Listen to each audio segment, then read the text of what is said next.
ಹೆಣ್ಣು ಮಕ್ಕಳಿಗಾಗಿ ರಾಜ್ಯದಲ್ಲಿ ಸ್ಥಾಪಿಸಿದ ಮೊದಲ ಶಾಲೆ ಇದು. ಶತೋತ್ತರ ಅರ್ಧಶತಕ ಬಾರಿಸುವ ಹಾದಿಯಲ್ಲಿದೆ.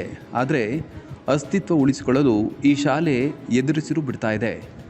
ಸ್ವಂತ ನೆಲದಿಂದ ಬಾಡಿಗೆ ಜಾಗಕ್ಕೆ ಸ್ಥಳಾಂತರಗೊಂಡಿರುವ ಈ ಸರ್ಕಾರಿ ಶಾಲೆಯನ್ನು ಸ್ವಾತಂತ್ರ್ಯ ಪೂರ್ವದಲ್ಲಿ ಮೈಸೂರು ಅರಸರ ಮನೆತನದವರು ಸ್ಥಾಪಿಸಿದ್ದಾರೆ ಎಂಬುದೇ ಗಮನಾರ್ಹ.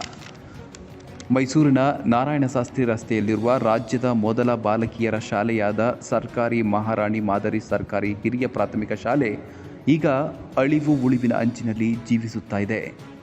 1881ರಲ್ಲಿ ಮೈಸೂರಿನ ರಾಜಮನೆತನದ ಕೆಂಪನಂಜಮ್ಮಣಿ ಅವರು ಬಾಲಕಿಯರಿಗಾಗಿ ಸ್ಥಾಪಿಸಿದ ಈ ಶಾಲೆಗೆ ಈಗ 145 ವರ್ಷಗಳು ತುಂಬಿವೆ. ಈ ಶತಮಾನದ ಶಾಲೆ ಖಾಸಗಿ ಶಾಲೆಗಳ ಹೊಡೆತಕ್ಕೆ ಸಿಲುಕಿ ತತ್ತರಿಸಿ ಹೋಗಿದೆ. ಈ ಶಾಲೆಯನ್ನು 2022ರಲ್ಲಿ ಸಮೀಪದ ಮಹಾರಾಣಿ ಪ್ರೌಢಶಾಲೆಯ ಸುಪರ್ದಿಗೆ ಹಸ್ತಾಂತರಿಸಲಾಗಿದೆ. ಈ ಹಸ್ತಾಂತರದ ಸಮಯದಲ್ಲಿ 40 ಮಂದಿ ಇದ್ದ ಮಕ್ಕಳ ಸಂಖ್ಯೆ ಈಗ 15ಕ್ಕೆ ಕುಸಿದಿದೆ. ರಾಜ್ಯದ ಬಾಲಕಿಯರ ಮೊದಲ ಶಾಲೆಯ ಸ್ಥಳವನ್ನು ಉಳಿಸಲು 15 ವರ್ಷಗಳು ನಿರಂತರ ಹೋರಾಟ ನಡೆಯಿತು. ಜೊತೆಗೆ ಖಾಸಗಿ ಶೈಕ್ಷಣಿಕ ಸಂಸ್ಥೆಗಳಿಂದ ಈ ಶಾಲೆಗೆ ದೊಡ್ಡ ಹೊಡೆತ ತಪ್ಪಿದ್ದಲ್ಲ. ಈ ಶಾಲೆಯನ್ನು ಉಳಿಸಲೇಬೇಕು ಎಂಬ ಅಚಲವಾದ ನಿರಂತರ ಪ್ರಯತ್ನದಲ್ಲಿ ಶಾಲೆಯ ಆಡಳಿತ ವರ್ಗವು ತೊಡಗಿದೆ. ಕೂಲಿ ಅರಸಿ ಹಳ್ಳಿಯಿಂದ ಬರುವ ಕಾರ್ಮಿಕ ಕುಟುಂಬಗಳನ್ನು ಹುಡುಕಿ ಅಲ್ಲಿನ ಮಕ್ಕಳನ್ನು ಶಾಲೆಗೆ ಕರೆತರುವ ಕಾರ್ಯ ಯೋಜನೆ ರೂಪಿಸಲಾಗಿದ್ದು, ವಲಸೆ ಕಾರ್ಮಿಕ ಕುಟುಂಬಗಳನ್ನು ಕೇರಿ ಮೊಹಲ್ಲಾಗಳಲ್ಲಿ ಕರೆತರುವುದೇ ದೊಡ್ಡ ಸಾಹಸವಾಗಿದೆ.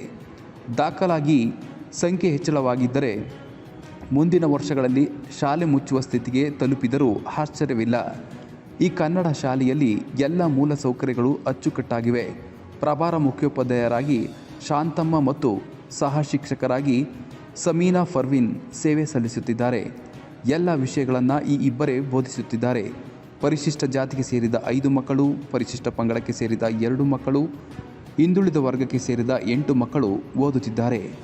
ಈ ಬಗ್ಗೆ ಶಿಕ್ಷಕಿ ಸಮೀನಾ ಫರ್ವಿನ್ ಮಾತನಾಡಿ, ಸಮೀಪದ ಖಾಸಗಿ ಶಾಲೆಗಳಿಗೆ ಪ್ರವೇಶಾತಿ ಶುಲ್ಕವನ್ನು ಕಟ್ಟಲು ಸಾಧ್ಯವಾಗದೆ ಶಿಕ್ಷಣದಿಂದ ಹೊರಗೆ ಉಳಿಯುವ ಮಕ್ಕಳನ್ನು ಹುಡುಕಿ ನಮ್ಮ ಶಾಲೆಗೆ ಕರೆತರುವ ಕೆಲಸವನ್ನು ಮಾಡುತ್ತಿದ್ದೇವೆ.